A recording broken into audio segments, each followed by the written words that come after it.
Fourth সেমিস্টারের যে ইতিহাস সিলেবাস আছে, ইতিহাসের সিলেবাসের মধ্যে আমাদের সব ইউনিটগুলোই কমপ্লিট হয়ে গেছে। শুধুমাত্র 3 নম্বর এবং 4 নম্বর যে ইউনিট সেটা কমপ্লিট হয়নি, সেটা তোমাদের কমপ্লিট করে দিব আজকের এই ক্লাসে। চ্যানেল নতুন হয়ে থাকলে চ্যানেলটা কিন্তু সাবস্ক্রাইব করতে কেউ ভুলবে না। তাহলে চলো বলছি, সংবিধান প্রণয়ন অর্থাৎ ফ্রেমিং অফ দ্য কনস্টিটিউশন।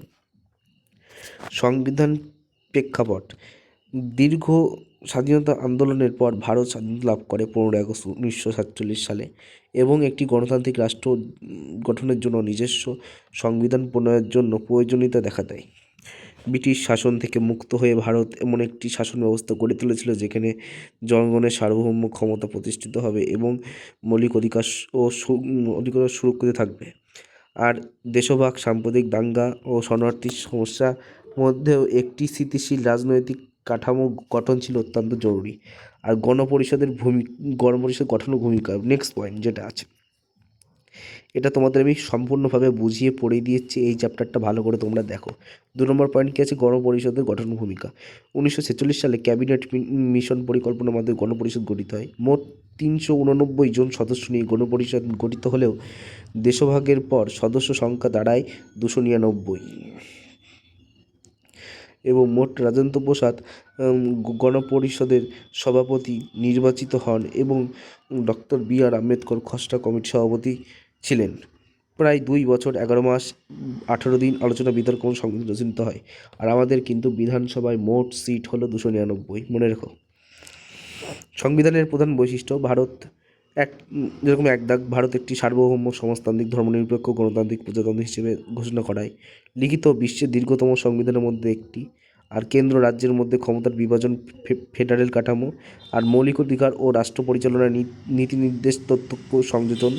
আর স্বাধীন বিচার ব্যবস্থা সাংবিধানিক সর্বোচ্চ প্রতিষ্ঠা। আর 4 নম্বর পয়েন্ট হচ্ছে সামাজিক ও অর্থনৈতিক ক্ষমতায়নের লক্ষ্য: অস্পষ্টতা বিলোপ ও সামাজিক সমতা প্রতিষ্ঠার উদ্যোগ নেওয়া। অনগ্রসর শ্রেণীর জন্য সংরক্ষণ নীতি প্রবর্তন করা হয়।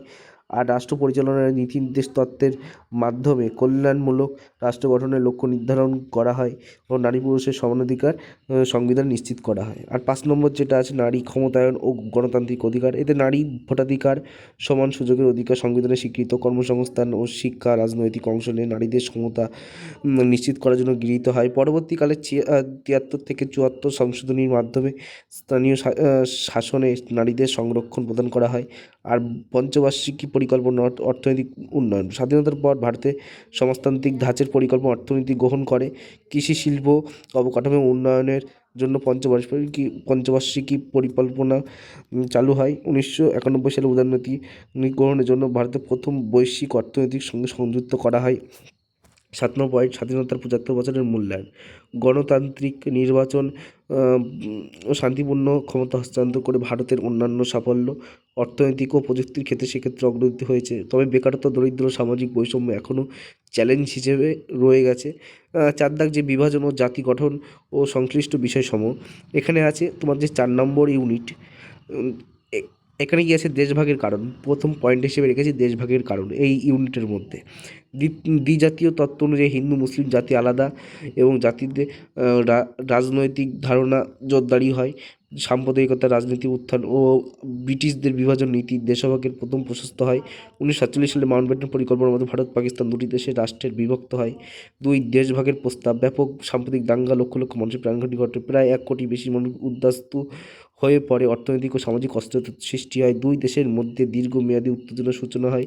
3 দাগ জাতি গঠনের চ্যালেঞ্জ: দেশীয় রাজ্যগুলিকে একত্রিত করে ঐক্যবদ্ধ ভারত গঠন করা বড় চ্যালেঞ্জ ছিল। ভাষাগত সংস্কৃত বৈচিত্র্যের মধ্যে জাতীয় ঐক্য বজায় রাখা জরুরি ছিল। আর গণতান্ত্রিক প্রতিষ্ঠাকে শক্তিশালী করা প্রশাসনিক কাঠামো গঠন করা ছিল প্রয়োজন ছিল। 4 দাগ 1971 সালে ভারত পাকিস্তান যুদ্ধে বাংলাদেশ সৃষ্টি। পূর্ব পাকিস্তান বাঙালিদের উপর পশ্চিম পাকিস্তানের শোষণ ও দমনের পীড়িত ফলনের পরে মুক্তিযুদ্ধ শুরু হয়। ভারত মানবিক ও সামরিক সহায়তা প্রদান করে। 1971 সালের যুদ্ধে পাকিস্তান পরাজিত হয় এবং স্বাধীন বাংলাদেশ রাষ্ট্রের জন্ম হয়। দক্ষিণ এশিয়ার রাজনীতিতে ভারতের প্রভাব বৃদ্ধি হয়।